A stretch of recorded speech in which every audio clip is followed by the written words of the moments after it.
আপনারা সবাই প্রায়ই আমাকে জিজ্ঞেস করেন আমার মালদ্বীপের জীবনটা কেমন।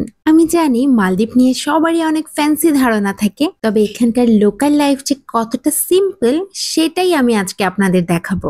হ্যালো এভরিওয়ান, আসসালামু আলাইকুম, welcome to Eva's life lens. সেদিন সকালে একেবারেই সানি ওয়েদার ছিল। ঘড়িতে সময় সকাল 11টা। এই টাইমে সবাই কর্মব্যস্ত থাকে আর টুরিস্টরাও সি ডাইভিং এ থাকে ম্যাক্সিমাম। তাই এই সময় যদি বাসা থেকে বের হই খুব একটা কাউকে পাওয়া যাবে না রাস্তায়। তবে সেই দিন কিছু জার্মান টুরিস্টের সাথে দেখা হয়ে গেল। তাদের সাথে পরিচিত হওয়ার পর ওরা আমাকে রিকোয়েস্ট করছিল তাদের একসাথে যেন তিনজনকে একটা পিকচার ক্লিক করে দেই। Actually girls are like that, ছবি তুলতে সবাই পছন্দ করে। তো ওদের সাথে কিছুক্ষণ গল্প করে আমি আবার বাসায় ফিরে আসলাম। সেই কিচেনের জানালা দিয়ে তাকিয়ে দেখি আমাদের বাসার পেছনের যে অংশ আছে সেখানে আমাদের হোম ওনার যিনি আছেন সেই আঙ্কেল কাজ করছেন। এখানে আমি একটা জিনিস বলে রাখতে চাই, এখানে কিন্তু কেউ কোনো কাজকে ছোট মনে করে না, সবাই নিজের কাজটাকে নিজেই করতে পছন্দ করে। তো আমাকে দেখি সাথে সাথে আঙ্কেল আমাকে 2 টাকা নারকেল অফার করলেন। তো আমি অ্যাকচুয়ালি নারকেল এত প্রসেস করতে পারি না, তাই আর নেইনি। তবে নিচে নামলাম আঙ্কেলের সাথে গল্প করতে। গিয়ে দেখি ওনার ওয়াইফ উনিও কিছু পিঠা বানাচ্ছিলেন। তবে এই পিঠাগুলো শুধু বাসায় খাওয়ার জন্য বানাচ্ছেন সেটা না, এগুলো সেল করার জন্য বানাচ্ছেন। Mamma, spesada ni mamma. Voilà. Ah, spesada ni. Oui. Ah, nej det är bara. এই পিঠাটাকে ওনারা বলেন আচ্চাপ্পাম।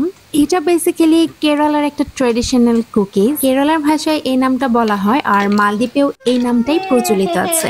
আন্টি কিন্তু আমাকে বেশ কয়েকটা দিয়েছে আর আমি সাথে সাথে এটা ফিনিশ করে ফেলেছি। আরেকটা ব্যাপার বলি, মালদ্বীপিয়ানসরা কিন্তু খুব পান সুপারি পছন্দ করে। এখানে প্রতিটা বাসার সামনে এরকম সুপারি শুকাতে দেয়। আর এরপর আমি চলে আসলাম জেটিতে, কারণ আমার একটা পার্সেল আসার কথা ছিল স্পিড বোটে। তবে এই মুহূর্তে এখানে অনেক ক্রাউড, কারণ টুরিস্টরা মাত্র এসেছেন আর এখন গেস্ট হাউস থেকে সবাইকে ওয়েলকাম করা হচ্ছে।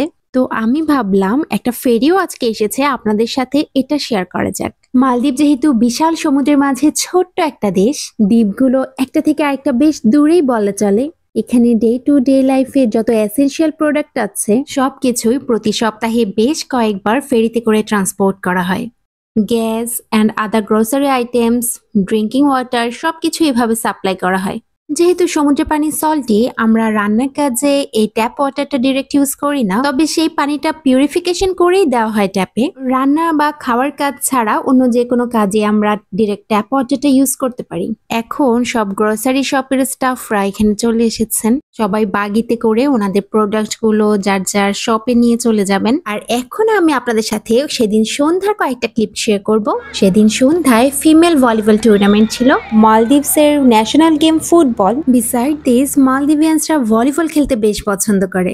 আর যে কোনো টুর্নামেন্ট থাকলেই সবাই গ্রাউন্ডে জড়ো হয়ে যায় প্লেয়ার্সদেরকে চিয়ার আপ করতে।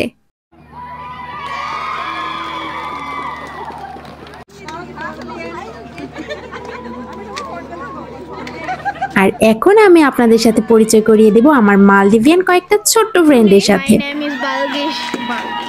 Okay. You? Yusaira. Yusaira. My name is Mulha. Mulha. And? My name is Ayn. তো আমার আজকের মিনি ব্লগটা এই পর্যন্তই ছিল। ইনশাল্লাহ দেখা হবে নেক্সট ব্লগে। আল্লাহ হাফেজ।